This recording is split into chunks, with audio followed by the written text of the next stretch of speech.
Cette vidéo concerne l'utilisation de calculs formels avec Python dans un document LaTeX, soit un document LaTeX seul, soit un document LaTeX pour l'utilisation donc de la création d'un QCM AMC avec le package Auto Multiple Choice. Alors ici sur la droite vous avez un exemple de sujet de QCM Auto Multiple Choice. Juste avant d'oublier, tous les documents dont je parle ici seront mis en lien dans la description de cette vidéo. Donc il suffit d'aller voir dans la description et vous aurez toutes les adresses nécessaires et tous les fichiers nécessaires. Donc ici, c'est un QCM et on va réaliser deux choses. La première, c'est donc à partir d'une fonction de deux variables f de x, y, on va rendre aléatoire le coefficient de y, le coefficient de x et l'exposant ici qui se trouve au dénominateur. On va demander la dérivée partielle de f par rapport à x et on va calculer avec du calcul formel les 4 réponses. Donc une réponse juste et puis on va fabriquer 3 réponses fausses. Ensuite, deuxième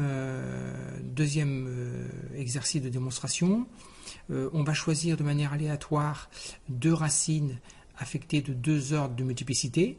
Et puis on va demander avec le calcul formel à Python de développer ce polynôme de façon à l'afficher ici et puis d'afficher le texte ici déterminé par exemple l'ordre de multiplicité de la racine r égale 3.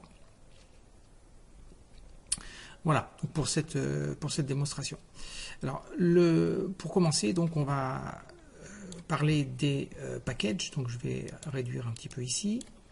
Les packages, eh bien vous avez Auto Multiple Choice ici qui est utilisé pour créer le QCM, mais encore une fois c'est pas obligé si vous utilisez uniquement un document LaTeX. En tout cas ce qui est essentiel et important, c'est d'utiliser le package Python Text.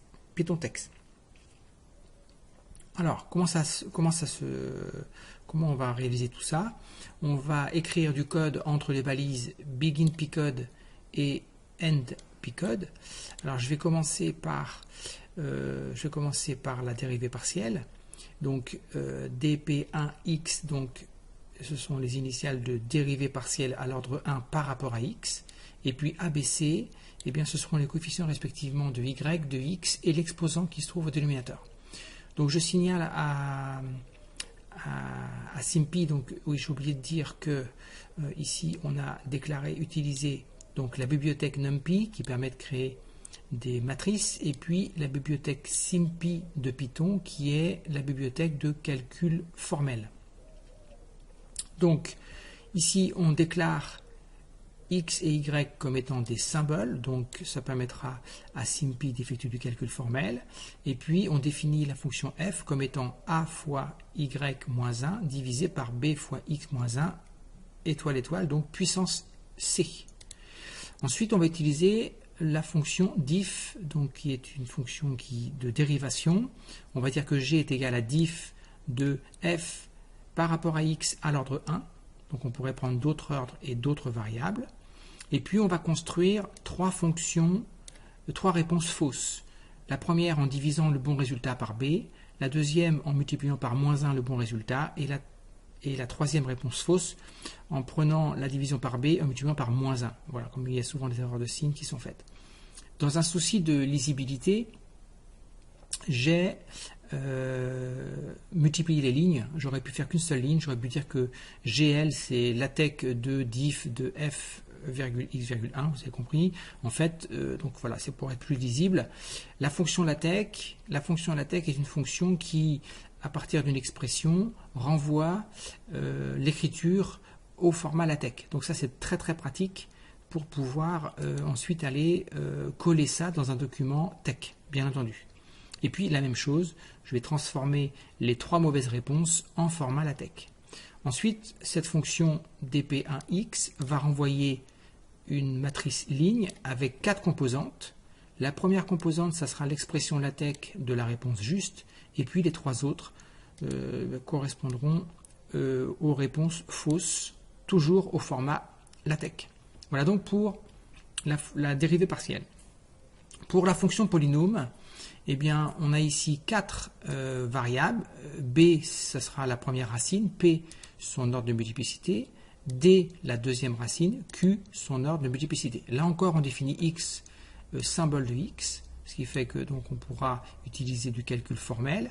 Et puis myP, donc myPolynôme, ça sera expand, donc développer, X moins B étoile étoile, donc puissance P, fois X moins D étoile étoile, donc puissance Q. Et si on développe tout ça, et qu'on on développe tout ça bien entendu, et puis ensuite j'ai fait return quoi? Eh bien on return l'expression LaTeX de ce qu'on vient de faire. J'aurais pu faire encore ici une seule ligne en faisant LaTeX de expand, etc. Vous avez compris, c'est pour être beaucoup plus clair. La graine ici, très importante, il faut la définir. Comme ça vous permet ici d'avoir un jeu de valeurs pseudo-aléatoires qui soit identique d'une compilation à l'autre. Voilà. Donc très important de définir cette graine. On a terminé pour tout ce qui était entre les balises begin pcode et end pcode. Qu'est-ce qu'il reste à faire maintenant? Eh bien, c'est à écrire les deux questions. Alors la première question concerne la dérivée par rapport à x. Donc je vais vous montrer le résultat. On a ici, je vais réduire un petit peu, voilà, on a ici, on donne la fonction suivante f du xy, etc. Donc on va définir déjà la valeur de a qui est le coefficient de y entre 2 et 7, donc c'est un entier entre 2 et 7, la valeur de b qui est le coefficient de x entre 2 et 5, et puis la valeur de c qui est l'exposant de bx moins 1, eh bien entre 2 et 5. Ensuite, on fait drvx, donc nouvelle variable, égale dp1x de abc. Donc ça va renvoyer une matrice ligne, vous vous souvenez, avec 4 composantes. Donc drvx sera une matrice ligne. Vous voyez qu'on peut même travailler avec des matrices au sein d'un document LaTeX grâce à Python. On donne la fonction suivante, donc f de xy égale dfrac. On rappelle ici pi_a, donc anti-slash pi_a, ça va rappeler la valeur de a qui a été prise de manière pseudo-aléatoire entre 2 et 7 inclus, fois y-1. Vous avez à droite le résultat, divisé par pi_b, x-1, chapeau, donc puissance pi_c. Donc on a complètement construit la fonction de deux variables qui va être du coup aléatoire. Quelle est la dérivée partielle? Donc dfrac partial f de xy partial x, donc ça c'est la ligne numéro 2. Et puis on a les trois réponses. Alors c'est là que c'est très agréable et qu'on va vous pourrez générer comme ça des sujets très différents les uns des autres, avec aucune erreur sur les solutions. Ici, pour la bonne réponse, vous vous rappelez, le résultat a été stocké dans drvx. On va prendre drvx, le premier indice qui est l'indice 0. Donc drvx de 0, c'est la bonne réponse. Et puis drvx de 1, de 2 et de 3 correspondent aux mauvaises réponses. Voilà donc pour la partie dérivée partielle. Pour la partie polynôme, alors je fais une faute là. Quel est l'ordre? C'est un ordre, donc c'est du singulier. Quel est l'ordre de multiplicité de la racine r égale voilà. Donc ici, pour le polynôme, b correspondra à la racine b, donc qui va être choisie entre 2 et 7 inclus. P, c'est l'ordre de multiplicité de la racine b, donc entre 2 et 4 inclus. D, ça va être la racine entre 2 et 5. Et puis Q, c'est l'ordre de multiplicité de la racine D entre 2 et 3. Ensuite, on va donc définir une variable myPoly qui sera poly V2 de BP dQ. Donc ça va calculer ce polynôme-là et renvoyer l'expression LaTeX donc du développement de ce polynôme. Donc ce sera la construction de myPoly V2. On donne le polynôme suivant, donc on rappelle cette expression, donc anti-slash pi, guillemets, myPoly. Quelle est l'ordre de multiplicité de la racine r égale? Et puis je rappelle pi b. Alors, on pourrait aussi travailler avec d. D ici n'est pas utilisé, mais on pourrait refaire une deuxième question avec l'ordre de multiplicité de la racine d, qui serait q. Ici, eh bien, je vais donner la bonne réponse, c'est anti-slash pi p, et puis je vais générer trois mauvaises réponses. Je vais ajouter 1 à l'ordre de multiplicité, je vais retrancher 1 à l'ordre de multiplicité, puis je vais ajouter 2 à l'ordre de multiplicité. Donc on aura donc les trois mauvaises réponses et la réponse qui sera juste. Alors, quand on compile, eh bien, on a le document qui se trouve ici à droite. Alors, je vais parler de la compilation après, mais je vais donc j'enregistre et puis je vais compiler. Voilà, donc exit normally et puis j'affiche le PDF. Alors, donc premier sujet, ben, c'est 4x-1 sur 3x-3 au cube. Et puis on a un x5 moins 17x4, etc. Deuxième sujet, c'est 3y-1 sur 4x-1 au carré. Et donc les réponses sont justes. Hein. La bonne nouvelle, c'est qu'il n'y a pas d'erreur dans le sujet. Les réponses sont justes. Et puis vous voyez que le polynôme a changé. Pour le deuxième exercice, on a x5 moins 18x4. On avait x5 moins 17x4. Et puis voilà, la troisième fonction, et là, ce sera une puissance 4. Toujours pareil, les réponses sont justes. Hein. Et puis ici, x5 moins 21x4. Donc vous avez ici sur 5 sujets complètement différents. Grâce à ce codage, à ce code Python qui se trouve au sein d'un document LaTeX. Alors pour la compilation, je vais prendre un petit peu de place. Pour la compilation, vous ne pouvez pas compiler, je vais essayer de le faire. Alors fichier enregistré sous, je vais mettre une version 4. Voilà, save. Si vous compilez en compilation rapide, eh bien ça ne marche pas. Si vous compilez en compilation rapide, eh bien, si je regarde ce qu'on obtient ici, ben on n'obtient que des points d'interrogation, c'est-à-dire les coefficients ici n'ont pas pu être appelés, n'ont pas pu être calculés. Pourquoi? Parce que le package Python Tech n'a pas pu être utilisé. Donc il y a une compilation spécifique. Cette compilation spécifique, je vous l'ai mise ici. Il faut que vous alliez trouver le chemin qui mène à pythontext.py. Et donc pour ça, vous dans un éditeur, dans le gestionnaire de fichiers, vous recherchez le package pythontext.py et puis il va vous donner son chemin, vous trouvez son chemin. Et donc on va faire 3 compilations. Une compilation avec Shell Escape pour donner un fichier, donc du fichier .tech, une compilation avec Python et encore une compilation avec Shell Escape. Donc pour ce faire, vous pouvez automatiser ça en copiant donc cette ligne-là. Donc chaque ordre de compilation est séparé par une barre verticale auquel on accède en faisant Alt-GR 6. Alt-GR6. Donc ici, il suffit de copier. Et puis vous allez dans Utilisateur, Commande utilisateur, Éditer commande utilisateur. J'ai une commande qui est vierge. Ici, je vais l'appeler démo Python.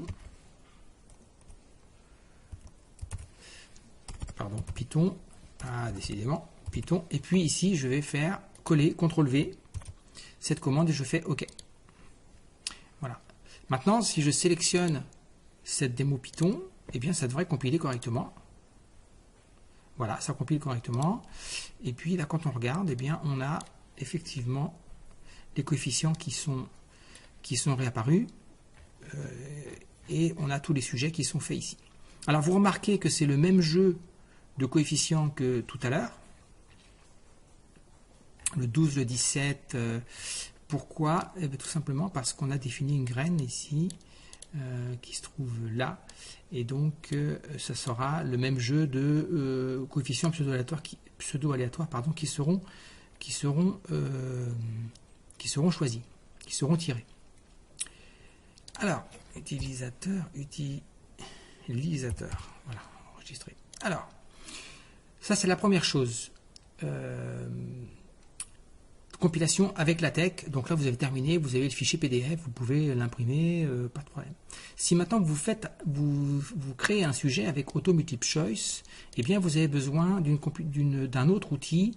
Déjà, vous avez besoin de mettre en tête de ce document ces 3 lignes que vous avez ici, avec un fichier que j'ai appelé ici, j'ai laissé le nom d'origine, qui s'appelle pré-python tech 4amc. Et dans ce fichier qui sera fourni, il y aura un lien avec la description de cette vidéo. Et bien dans ce fichier, vous avez, je vais l'ouvrir ici, il se trouve là. Ce fichier, donc, vous avez donc ces lignes de code là que vous reproduisez, hein, mais ce fichier vous l'aurez. Attention, ce que vous aurez à changer vous certainement sur votre machine, c'est ce chemin là. C'est le chemin qui mène à pythontext.py. Donc je le mettrai, moi je mettrai chemin slash qui slash mène à, etc. pour être sûr que vous preniez le bon chemin. Et donc voilà ce document que j'avais ouvert pour vous. Et puis ce document, quand vous prenez clic droit, clic droit propriété, ce document, il faut qu'il soit autorisé à être exécuté comme un programme. Donc il faut cocher ici si ce n'est pas fait, de façon à ce que AMC puisse l'utiliser correctement. Alors bon, on va passer à la compilation AMC. Donc je vais lancer AMC. Je vais créer un projet, choisir un répertoire. Je vais choisir Linux démo vidéo LaTeX. Vidéo LaTeX simplement, et puis je vais faire démo SIMPy AMC, donc valider, et puis le nom je vais faire démo SIMPy AMC, créer un projet. Donc on me demande le choix du source LaTeX, donc je vais choisir celui que je viens de terminer, suivant. Donc on va aller autre emplacement. Voilà, ici, démo vidéo LaTeX, démo SIMPy, et c'est le 4. Appliquer. Valider. Donc, voilà, donc le fichier a été copié dans le répertoire projet, donc ça c'est très bien. Je ne vais pas pour l'instant lancer la mise à jour des documents parce que sinon j'aurai une erreur. Il ne pourra pas compiler. Donc qu'est-ce que je vais faire? Je vais revenir chercher ce document-là, clic droit, copier. Je vais aller dans démo SIMPy AMC, clic droit, coller. Voilà, c'est-à-dire que je vais déposer ce fichier qui est auto-exécutable dans le dossier démo SIMPy AMC que je viens de créer, enfin que AMC vient de me créer. Et maintenant, je vais faire mettre à jour les documents. Voilà, ça prend un petit peu de temps. Voilà, et puis calculer les mises en page. Et si j'affiche le sujet, eh bien j'ai effectivement le sujet avec, vous voyez ici, je vais fermer pour avoir un peu plus de place, j'ai le sujet avec, vous voyez ici, les bons coefficients qui apparaissent. Vous reconnaissez le même jeu que tout à l'heure dans la compilation, c'est normal puisque la graine a été imposée. Et donc vous avez autant de sujets et de dérivés, autant de dérivés différentes que de sujets. Pour ici, pour la démo, j'ai 5 sujets. Voilà le 5e sujet avec encore une dérivée qui se trouve différente. Bon, aucune erreur dans votre correction puisque la correction a été faite par du calcul formel. Voilà donc pour cette démonstration sur l'insertion de calcul formel avec Python dans un document LaTeX, soit un document LaTeX seul, soit un document LaTeX pour une utilisation avec AMC, Auto Multiple Choice, pour créer des QCM à correction automatisée. Je vous dis à très bientôt et je vous souhaite une excellente journée.